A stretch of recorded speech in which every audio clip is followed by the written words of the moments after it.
Wales शहर में पैदा हुई दो ट्विन सिस्टर्स जून और जेनिफर बचपन से ही एक साथ रहती थी। जैसे जैसे वो बड़ी हुई उन्होंने रियलाइज किया कि उन्हें एक स्पीकिंग सिंड्रोम है, जिसकी वजह से कोई भी उनकी बात समझ नहीं पाता। लेकिन हैरानी वाली बात ये थी कि बाकी के लोग तो उनकी कोई बात समझ नहीं पाते थे, लेकिन आपस में वो बड़ी ही अच्छी तरह से कम्युनिकेट करती थी और एक दूसरे में उनमें काफी ज्यादा अंडरस्टैंडिंग भी थी। लेकिन अंडरस्टैंडिंग होने के बावजूद भी उन दोनों के बीच में एक लव हेट टाइप का रिलेशनशिप था और कभी कभी वो इतना साथ रहती थी जैसे बिल्कुल ही दो जिस्म एक जान हो। लेकिन कभी कभी उनके बीच दुश्मनी इतनी ज्यादा बढ़ जाती थी जैसे एक दूसरे का खून ही कर देंगी। पहले तो माँ बाप ने उन्हें एक नॉर्मल स्कूल में ही डाला था, लेकिन नॉर्मल स्कूल के बच्चों ने उन्हें काफी ज्यादा बुली किया, जिसकी वजह से उन्हें स्पेशल स्कूल में डाला गया। स्कूलिंग कंप्लीट करने के बाद उन्हें एक नॉर्मल से ही कॉलेज में ग्रेजुएशन कंप्लीट करने के लिए एडमिशन दिलाया गया, लेकिन वहां भी सभी बच्चे उन दोनों का मजाक उड़ाते थे। उन्होंने लिटरेचर डिग्री में अपनी ग्रेजुएशन कंप्लीट की, पर उनके मन में हमेशा एक चीज का मलाल था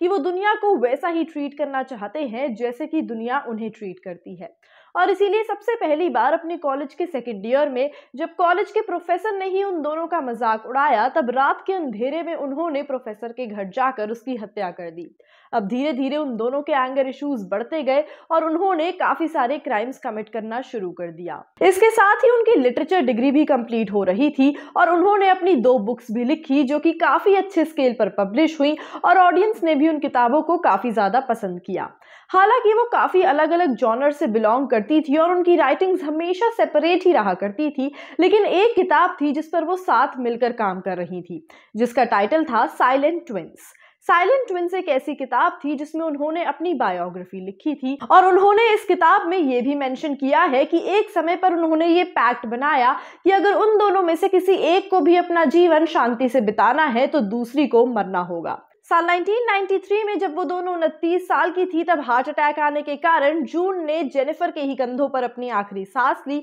और हालांकि जेनिफर की जिंदगी इसके बाद काफी ज्यादा शांति से गुजर रही थी, जैसा कि उन्होंने अपने पैक्ट में लिखा था, लेकिन फिर भी जेनिफर ये सदमा बर्दाश्त नहीं कर पाई और उसने अपनी किताब साइलेंट ट्विंस पब्लिशिंग के लिए दी, जिसके पब्लिश होने के करीब 3 दिन बाद ही उसने अपनी जान ले ली। तो दोस्तों, ये थी दो ट्विन सिस्टर्स की कहानी, जिन्होंने क्राइम्स तो बहुत सारे किए लेकिन इसके बारे में किसी को भी पता नहीं चला और दोनों खुद ही मर गईं, जिसके बाद ही पुलिस को उनकी किताब के द्वारा उनके इन सभी क्राइम्स की खबर हुई। आने वाली मूवी बड़े मियाँ छोटे मियाँ पार्ट 2 के सीक्वल में भी ऐसी ही कोई कहानी दिखाई जा सकती है। पिछली बार रिलीज हुई बड़े मियाँ छोटे मियाँ में ट्विन मिक्सअप पेयर की स्टोरी दिखाई गई थी, लेकिन उस फिल्म के बाद से ही जुड़वा और जुड़वा 2 जैसी कई फिल्में बनी हैं जिनमें ट्विन मिक्सअप स्टोरीज दिखाई गई हैं और ये ऑडियंस के लिए अब काफी ज्यादा कॉमन हो गया है। और इसीलिए ट्विन पेयर्स की इन स्टोरीज को नेक्स्ट लेवल पर ले जाने के लिए ऐसा पॉसिबल है कि साइलेंट ट्विंस की ये स्टोरी इस बार बड़े मियाँ छोटे मियाँ में दिखाई जाए। ऐसी ही और इंटरेस्टिंग कहानियों के लिए जुड़े रहिए हमारे साथ और सब्सक्राइब करें हमारे चैनल बॉलीग्राज स्टूडियोज को।